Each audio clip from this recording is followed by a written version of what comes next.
welcome a very special panel today on Heads Up. The idea not being to pay lip service to women of India, but to hear from a group of talented and accomplished women in their own words what it means for them to be a woman in India today and the kind of India they'd like to leave for the young girls, the women, and of course the men and the boys as well in the years ahead. Let me introduce my panel now. There's Sachi Soni, a mountaineer, Sonia Jain, a biker and of course a trekker as well, Mridula Koshi, an author, Pallavi Parikh, who is an entrepreneur in the online education space, and Rimzim Dadu, who has a fashion label of her own. Thanks all so much for being with us.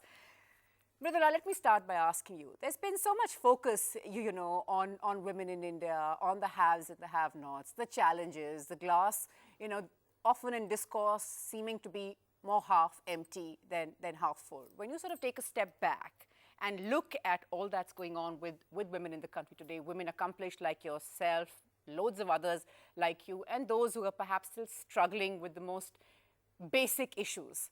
How do you see the scenario? I'll just speak personally about my own. You know, you described me as accomplished. I feel accomplished, but I work in a line of work which, like any other line of work that women enter, is dominated by male voices. So it's an accomplishment to be here, but it doesn't mean that it's not a struggle to be here. Absolutely. So it's both at the same time. So maybe the glass is both half full and half empty. And I think it speaks to the strength of women that we're able to balance those sorts of contradictions. We have no choice. Right. Exactly, they really have no choice, and very often when you pose the question on, you know, balancing the contradiction, it just comes naturally. You know, you're not really spending time thinking about it or worrying. You react to the situation as it's presented to you, and absolutely what you're saying, that you're accomplished, but it's not that it hasn't been a struggle. I'm sure it has been a struggle for everyone in a different way. Sonia, you're a biker. Now, many would say not a very conventional field to have women in. The kind of struggle that Mridula mentioned, I'm sure you've sort of faced that in countless ways. To be honest, I didn't really face it as much because I never thought it in my head that it's any different, that why can I not ride a bike if a guy can. It's only very recently, you know, when I've just got some experience in riding and people now ask me that, you know, how has it been different?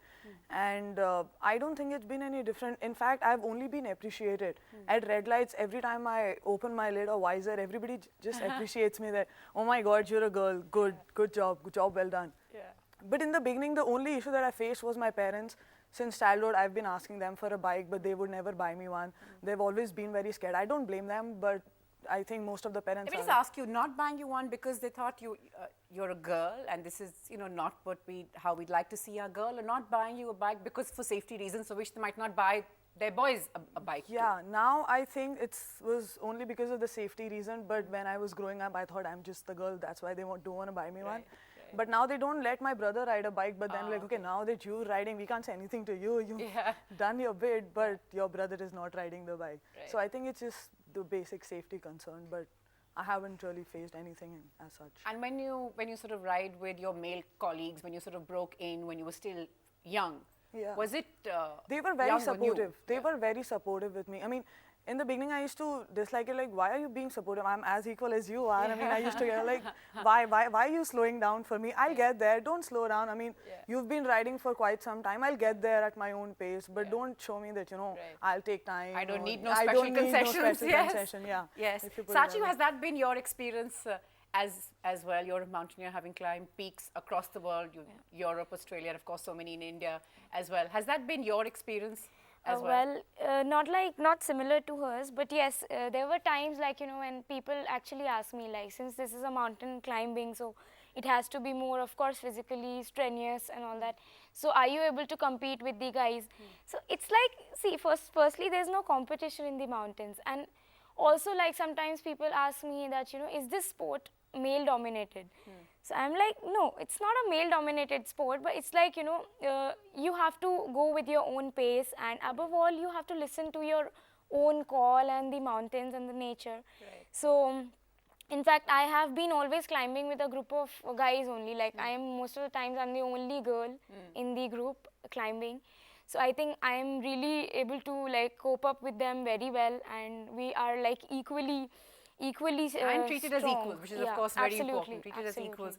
Pallavi, more and more women are getting into the startup space, into the entrepreneur space now every day. The numbers, of course, still not as much as we would like to see, but there are of course, women entering this space every day with their own set of challenges, I imagine. What for you was the biggest challenge? You also mentioned that you were abroad and then you moved to India.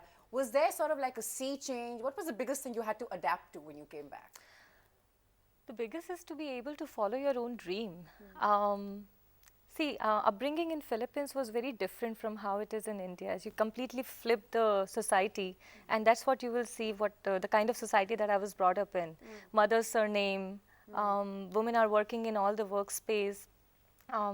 When my dad shifted to India in the manufacturing space, 95% of the workspace working around the clock was actually women. Were actually women. Okay. Yes, and that was quite a cultural shock for him. Right. So that is the kind of society that he brought us up in. And then coming back to India, getting married, coming back to India. And then when you express this thought that I want to do something of my own, and you're given this option that do something, but as long as it gets you pocket money. You know, so that is the biggest shock that you have to adapt to. That yes, your career is supported, you can follow your passion, but it should only reach as much as it can, it is conducive for the family life. Correct, exactly. So, So- keep your family as your top priority, and everything else then should sort of Exactly. move in the orbit around it. Right, so then you're given a choice that you have to pick one of these things, which I think is not really the fair thing, and it's not happening with everyone. Right. I see so many people working in corporate space as well as in the entrepreneurial space. They are able to balance everything together.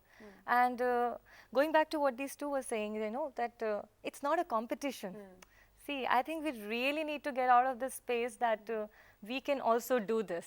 Or people telling us that, oh, you're a woman and you can also do what men can do. I think we really need to just get out of that and just say that I can do it. I'm a person. And I'm a person, I'm just a gonna do it. person. If I choose to do something, that's because I wanted to do it and I wanted to become a better person than I was. Right. Not because I want to become a man Right. or I want to be appreciated like a man. Right.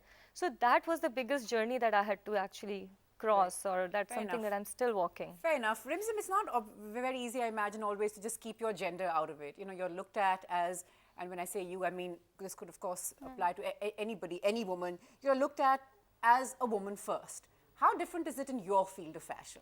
My field is actually very women dominated. So it's not much of a struggle, but when you go backwards, when you look into the factories and units, it's very male dominated.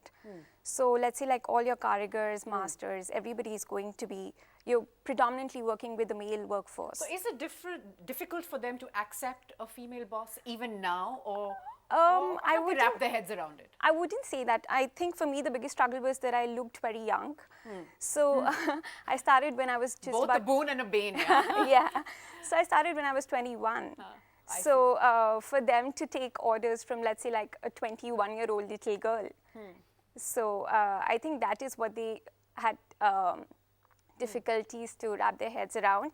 Otherwise, like they said, like it's nothing special to be a girl. In fact, being in fashion, you have to work late nights. There are times I stay in office till like 1 in the night, 2 in the night, 3 in the night. And I go and drop my karigars back home myself. So it's really like, end of the day, it becomes like your work becomes your baby and you just do whatever it takes. Correct. You don't think I'm a girl, I'm not going to do this, or I'm a guy, I'm going to do that. Correct. It's your baby, it demands something of you and you give it. It Yeah. somehow just becomes a level playing field. Yeah. There are, of course, all those who could argue, Mridula, and rightly so, that this is a more urbane, perhaps a more privileged lot that we are looking at. All of us, you know, we sort of move around in a certain sphere, perhaps, and this wouldn't be every woman's story. But well, we're just going to talk more on that, and of course, how our experience have shaped us, and very importantly, like I said, the kind of India that we want to leave for our girls and boys. We're slipping into a break, back with lots more.